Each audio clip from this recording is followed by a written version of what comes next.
Seguimos entonces con la segunda parte de nuestro programa de hoy, cojeando de una pata, porque no tenemos a Juan para que nos ayude con toda su sabiduría. En fin, Kini, debe haber, evidentemente, porque son muchas, un listado de fobias. Bueno, yo he traído aquí algunas, A ver. porque algunas me han parecido como, voy a tirar de chuleta, que si no, no me acordaría de ningún. Bueno, y decir que yo creo que de una pata, no, de 3 patas, estamos huérfanos de Juan, te pedimos perdón ya de antemano, Juan, porque, bueno, entendemos que aquí falta mucho de tu maestría. Bueno, como hemos comentado, y por hacer un resumen así genérico, pues ya hemos dicho que era un miedo irracional, un miedo exacerbado, un exceso, algo que nos limita, que es invalidante. Y también es verdad que de eso creo que no hemos hablado, y también expresa algunas veces que somos contrarios a algo, no que entramos en pánico, sino que se me ocurre, y yo creo que está bien traído ahora, la homofobia. Se me ocurre también que no solamente implica el rechazo, sino el ir en contra de, el ser antihomosexual, anti-gay, no sé. Y yo creo que está muy bien traído porque esta es la semana de LGTBI y viene un poco al caso. Algo que yo creo que habría que superar. Bueno, y aquí tengo un listado así muy por encima, porque ya he hablado antes que catalogadas hay más de 200 fobias. Se me ocurre, bueno, voy a hablar de una, la ablutofobia. La ablutofobia, bueno, no sé si eso es más cuestión de los niños, porque es una fobia a lavarse o a bañarse, eso muchas veces se desarrolla en los niños, ¿no? Que no, la hora de ir al baño nunca les apetece, ¿no? Luego, algo a lo que también me he referido antes, y es la carofobia, la fobia a que te piquen, ¿no? A la picadura de los insectos, y algunas son más que justificadas, porque hay gente que efectivamente tiene alergia a según qué insectos, y es natural que se desarrolle. Luego, que también yo creo que es muy común, y sobre todo en niños, es la oclofobia, que es la fobia a la oscuridad. Yo no sé si padezco fobia pero yo necesito dormir con las persianas subidas, yo necesito estar siempre, ver algo, no esa ventana hasta abajo donde abres los ojos y no ves absolutamente nada. Para mí, yo creo que podía entrar en pánico, con esa sensación, es decir, que esa es una fobia de la que yo creo, y yo lo he comentado con mucha gente, y creo que es una también de las más generalizadas. Bueno, lo hemos hablado, la acrofobia, el miedo a las alturas, que yo también tengo, bueno, me reconozco con mucha fobia. A las alturas, para mí es el vértigo, ¿no? El vértigo, yo he ido a sitios, a mí me ha invalidado. Yo recuerdo ir al Guggenheim, a Bilbao, y bueno, habrá ascensores, yo no me acuerdo, pero de planta a planta estaban los peldaños estos que no tienen, que tú ves lo que va debajo, y me inhabilitó, no pude decir. Yo creo que eso, y espero le pase a más gente, si no estoy descubriendo que soy un bicho muy raro. A las alturas, para mí también es vértigo, el asomarme a un precipicio, el asomarme, como hay muchos puentes que yo creo, y muchos ascensores, que es que lo que tienen es que van un poco en contra de las leyes más naturales, un piso de cristal. ¿Ves? El imaginarme nada más que ahí ya me empieza a temblar todo. Yo no sé si tú tienes algunas de estas que yo voy diciendo. Casi todas. Menos mal. Casi todas. Menos mal. Bueno, Y luego hay otra, la hemos comentado, la aerofobia, ¿no? El miedo a... Yo creo que yo he subido en avión, no me gusta el momento, y yo creo que eso también coincide mucha gente, el momento ese del despegue y del aterrizaje, la sensación que tiene física, que es un poco desagradable. Yo cuando vuelo, que no ha sido muchas veces, pero bueno, decirte que cuando nos casamos vivíamos en Palma de Mallorca, así que, y después hemos viajado algo y algunas veces lo hemos cogido. Eso le pasa a mucha gente, yo también lo he comentado, ¿no? Y hay gente que... Yo he visto gente en asientos... Algo que no hago, que lo iba a decir, que se me ha pasado, es no ponerme en la ventanilla, no ponerme pegada a la ventanilla. Renuncias a cosas, te pierdes cosas maravillosas. El paisaje desde un avión es espectacular, ¿no? Pues hay cosas que efectivamente tienes que renunciar a ellas y te pierdes muchas cosas. Tendríamos que ir superándolas de verdad. O ver a gente como yo he visto sudando, en plan, yo recuerdo un viaje, no recuerdo dónde, fue una persona que se pasó todo el vuelo, que además me parece que eran de un par de horas, así, no levantó la cabeza, estaba en pánico, ¿no? Bueno, a los gatos también hay fobia, la de conducir, hay gente que le tiene miedo o fobia a conducir, eso se llama amaxofobia, pero es que eso también puede que tenga que ver con haber tenido algún accidente, o con haberlo tenido la madre o el padre o algún familiar y haberle metido miedo al hijo, al otro, porque él ya lo pasó y quiere de alguna forma que a su hijo no le suceda, y lo que hace es todo lo contrario, ¿no? Todo lo contrario. No te subas a un coche, llévate cuidado, a ver si tiene un accidente. Es una forma también de transmitir la fobia de padre a hijo, ¿no? Porque esa persona tuvo esa desgracia, tuvo ese evento, y peor si por desgracia alguien fallece, ¿no? Bueno, no quiero entrar en eso. La antropofobia, pues a la gente, no sé si tendría incluso asociación con el estar en espacios abiertos donde te expones al contacto con mucha gente y demás. Yo creo que muchas se asocian unas a otras. La bacteriofobia, la bacilofobia, microbios y bacterias que hemos comentado. Luego yo creo que alguna que se llama bojifobia, sobre todo de niños la hemos desarrollado muchísimo, y es el miedo que antes nos decían al hombre del saco. Yo no sé si allí en Uruguay eso existía, pero sí ese miedo, yo lo recuerdo cuando... Nosotros le decimos el viejo de la bolsa. Bueno, ya ves. Te va a venir a buscar el viejo de la bolsa.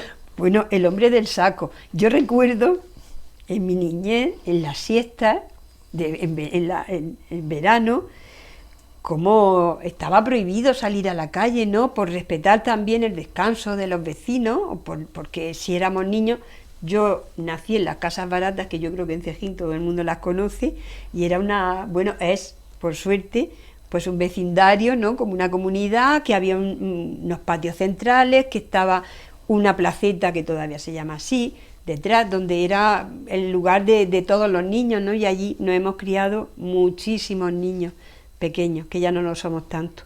Y entonces la frase de nuestros padres era que viene el hombre del saco, ¿no? Cómo nos retenían en casa, que los niños normalmente no nos apetece dormir siesta nunca, ¿no? Y cómo nos retenían en casa, y no sé, se me ocurre también que en un momento un niño pueda escuchar, pues, conversaciones como antes se tenían, ¿no? De espíritu, conversaciones que para un niño no capta, no logra entender, pero sí que pueden llevar a desarrollar, no sé, esas películas de miedo que hemos visto, o esas conversaciones de adultos sobre temas que tengan que ver con eso, no sé, se me ocurre ahora apariciones, no sé, a los fantasmas, a los monstruos, y eso yo creo que es muy de niño. Yo también tuve esa. Milton. A los espacios cerrados de los que ya hemos hablado, a la claustrofobia, pues yo creo que también se puede asociar a vivencias de niños. A quien a lo mejor, a mí no, pero yo sé de niños que cuando hacían algo mal, los encerraban en un cuarto oscuro. A lo mejor sí me encerraron. Por eso me da miedo la oscuridad. Lo tengo que procesar. Son cosas que han hecho nuestros padres, que hemos hecho de la forma más involuntaria, más inconsciente, pero que luego ha tenido desde luego un gran impacto en la mente de un niño. Sí, a ti no te ha pasado, tú me metieron en el hueco de debajo de la escalera en un cuarto cerrado y me tuvieron allí, o los amigos jugando. Los niños cuando están jugando no se ríen muchas veces, no hacen jugarretas de ese tipo que a priori son inocentes, pero el niño que metieron ahí y lo tuvieron una hora pudo desarrollar ansiedad, pánico, taquicardia, mareo, hacerse pipí encima. Es que de verdad tengamos mucho cuidado con esas cosas. La cronofobia no es nuestro caso, al paso del tiempo, no es nuestro caso. ¿A qué no, Milton? No. Somos muy jóvenes. Para nada. Para nada. Para ¿no? nada. Lo aceptamos. Cada día que pasa, más joven. Efectivamente, estoy contigo. Y además, muerte una y vida es todos los días. Así que todos los días que estamos aquí tenemos vida. Así que súper agradecidos con eso. Dentofobia. A los dentistas. ¿Qué tienes que decir, Milton? Es que eso se podría hablar de hace 30 o 40, 3, 4 décadas atrás, pero como trabajan hoy los odontólogos, es muy difícil desarrollar esa fobia. Pero estoy de acuerdo contigo, pero yo sé de mucha gente que retrasa el momento de ir, porque efectivamente el hecho mismo ya de estar sentado, de tener la luz aquí, del sonido mismo de los... Yo creo que... ¿Tú eres dentista? Sí. ¿Y no te has encontrado con pacientes en su momento que han salido? Lo que pasa es que yo entré en facultad en el año 1957. Ayer mismo. Ahora, cuando hablaba de los aviones, yo tendrá mucha experiencia. Yo tendría de pronto que haber desarrollado la fobia a viajar en avión. Pero, sin embargo, a mí siempre me encantó viajar en avión. Pero entonces, un día, tuve que hacer un viaje junto con la selección salvadoreña desde San Salvador, capital de la República de El Salvador, hacia Puerto Príncipe, capital de Haití. Pues cuando íbamos por la mitad del camino, una tormenta de estas caribeñas que hacía que dentro del avión unos rayos hicieran una luz luminosa que no te dejaba ni ver, y era aquello que el avión, no sé, era una cáscara de nuez en un río. Atrás mío iba sentada una monja, y cuando empecé a sentir que estaba orando a Dios y a la Virgen María, me di vuelta enojado y le dije: no, esto ni Dios ni la Virgen María, esto va a ser la pericia del piloto. La pericia del piloto fue tan buena que pudo retornar y fuimos a parar a Trinidad Tobago, a su capital, a Puerto España, y no pasó absolutamente nada. Al otro día seguimos el viaje. Muchos de los que iban se negaron a subir. Les entró una fobia increíble. Pero en este caso era justificada. Y yo fui, sí, pero yo fui como si no hubiera pasado absolutamente nada. No la desarrollé. Pues bien. Y que, a ver, tú que has vivido esa experiencia, sí, que tuviste un evento traumático donde sí, los tremendo. Y no la desarrollaste, ¿de qué hiciste acopio? ¿De fuerza, de tranquilidad, Sí, de tranquilidad, de confiar? De lo que había sentido siempre, porque siempre que viajas en un avión, prácticamente cuando cruzás el Océano Atlántico de América a Europa, hay momentos dados que hay pozos de aire, que el avión cae de pronto 100, 150 metros, pero enseguida se estabiliza, ¿no? Tengo un amigo en Los Ángeles que jugó en una selección juvenil uruguaya conmigo. Una vez en un partido que estábamos jugando en Porto Alegre, en Brasil, le hicieron un gol de tiro libre que la pelota muy fácil era para él, para el portero nuestro. Se le escabulló de las manos y fue gol. Y le dijimos, ¿pero qué haces, Héctor? Se llama Héctor Baserga, nos escribimos seguido, vive en Los Ángeles ahora. Y nos dijo Héctor, dice, lo que pasa, dice que la pelota me agarró un pozo de aire. ¡Qué bonito! Le dije, ¿qué te crees? ¿Que era un avión? En fin, nunca, jamás, te digo, he tenido, te puedo decir, fobias irracionales.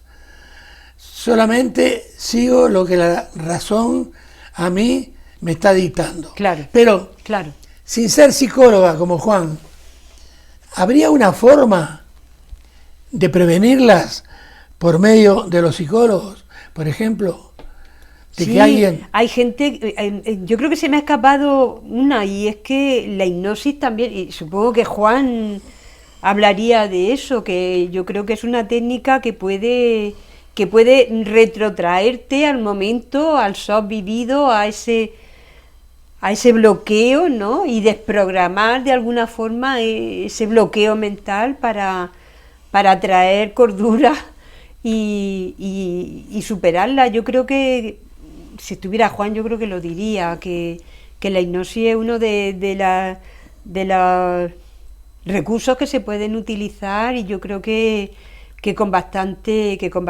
éxito. Yo te lo iba a comentar, digo, bueno, yo he subido a un avión, pero claro, cuando pasas por esos pozos de aire de los que tú hablas, por esa, no sé cómo se llama, por esas turbulencias, pues estás en el aire, y entonces, de alguna forma, cierto grado de miedo, pero bueno, como ya digo, el miedo está bien, el miedo a un león está muy bien para saber que tienes que ponerte a correr o que te tienes que poner a salvo, es decir, hasta ahí, pero luego hay cuestiones que también, lo que tú dices, la razón, es decir, se escapan a mi control, no puedo hacer nada, tengo que confiar, en este caso, en la pericia del comandante de vuelo, ¿no?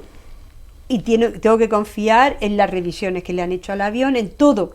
Es decir, se trata también un poco de llevar la razón ahí para que no llegue ese miedo tan excesivo. Hablaste, Kini, de fobias específicas y fobias sociales. ¿Cuáles serían entonces estas fobias? Pues tendría que tirar de chuleta, pero sobre todo yo creo que son las que, creo que antes he comentado algo por encima, que tienen que ver con el hablar en público, con el estar, a enfrentarte a situaciones como la que yo estoy ahora mismo, hablar, ¿no? Y no sé, supongo que también ahí, no sé si lo he comentado, tenga que ver con algún evento de la niñez vivido con vergüenza, no sé, se me ocurre ahora mismo, Milton, en el mismo colegio, ¿no? Entre pandillas, entre niños, no sé, se han reído por cómo pronunciaba según qué palabra, se han burlado porque en un momento, no sé, porque has dicho una palabra mal, porque no te has expresado con claridad, porque, no sé, imagínate aquí, aunque la asociación es mínima, pero aquí nuestro dialecto, el panocho, genera mucha burla. Sí, todos lo sabemos, ¿no? Se genera mucha burla. De hecho, hay cierto rechazo, ¿no? a este habla nuestra, ¿no? Murciano, gente de mal vivir, ¿no? Como se decía por ahí. yo creo que tiene que ver con eso, con enfrentarte a hablar, a exponerte en público a cuestiones que te han traído en algún momento vergüenza, que ha sido motivo de burla, que ha sido un motivo de complejo, de gran complejo, que te han invalidado. Y supongo que era eso, ¿no? Milton, estoy acercándome al tema, pero a ver, a priori, sin haber tenido episodios en tu niñez de ese tipo, el hecho de hablar en público impone.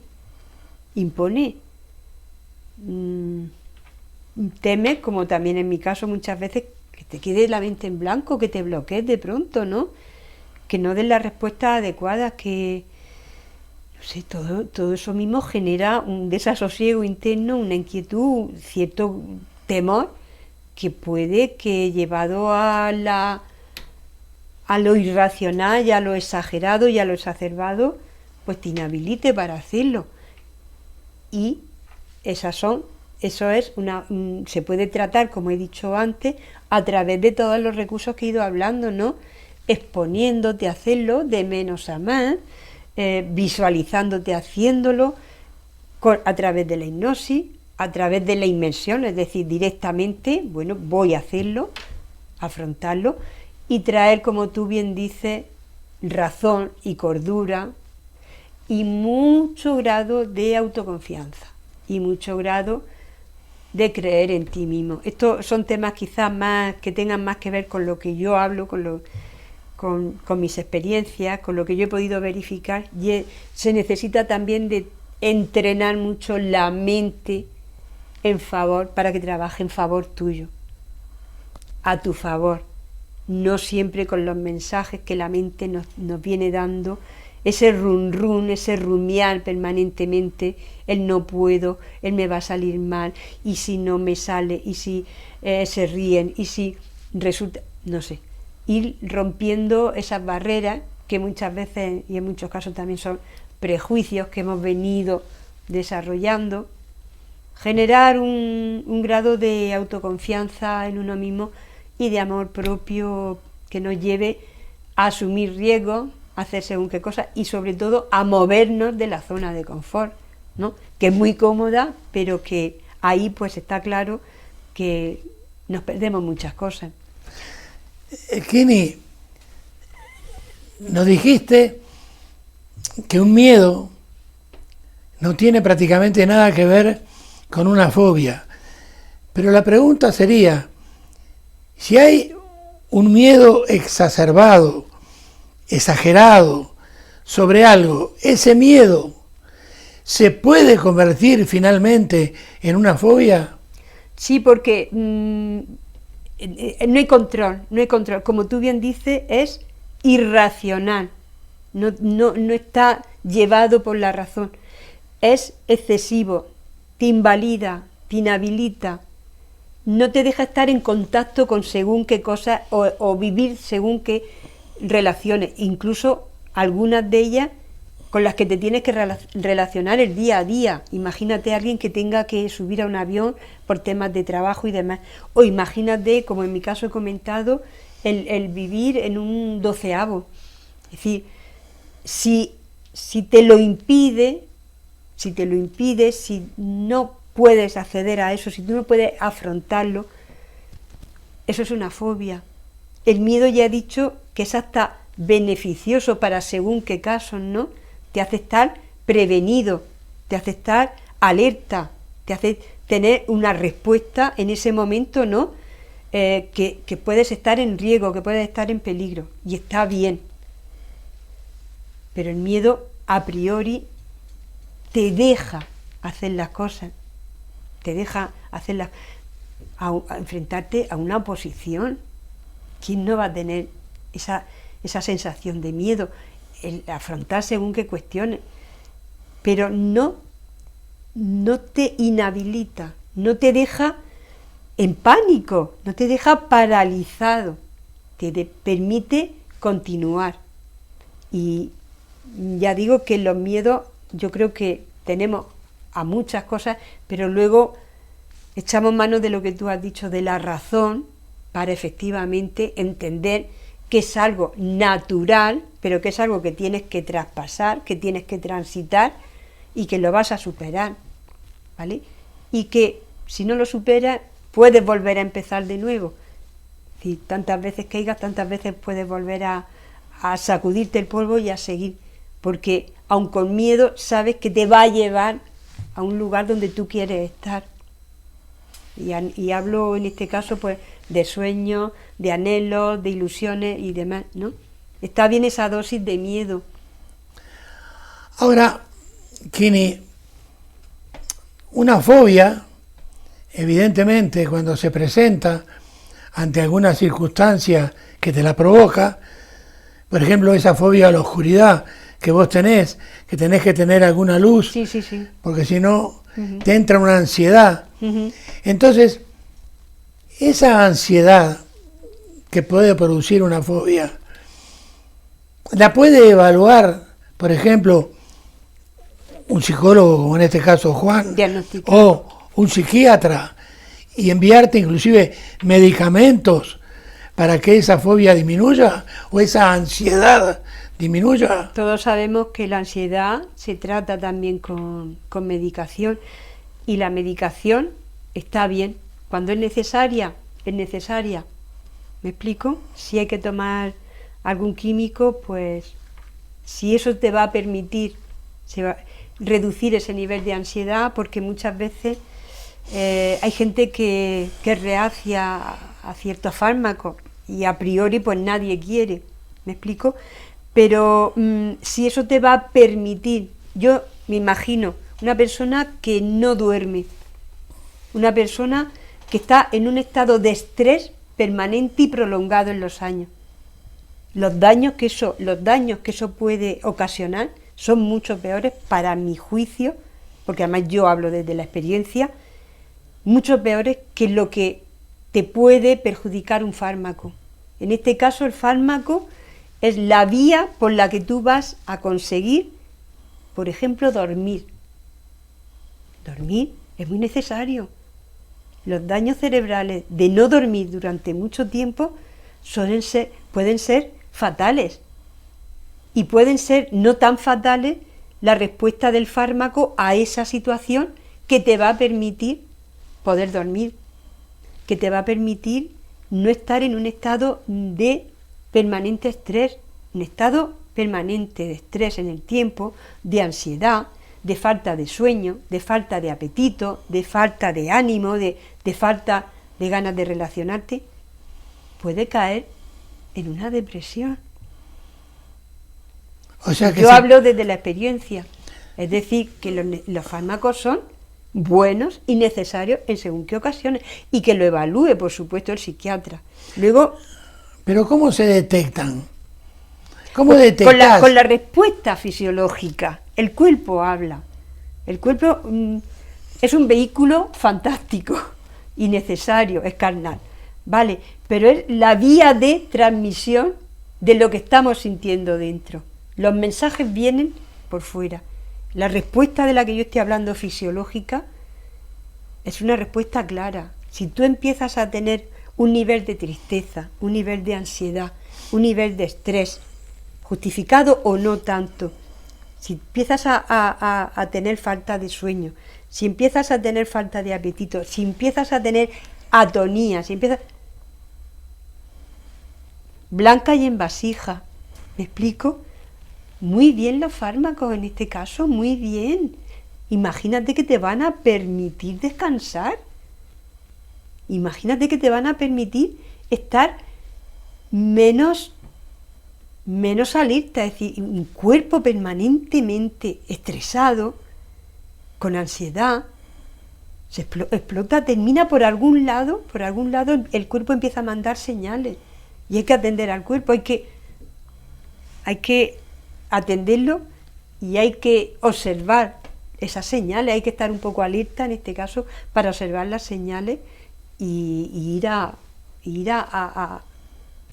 superarlas o a limarlas o a anular ese tipo de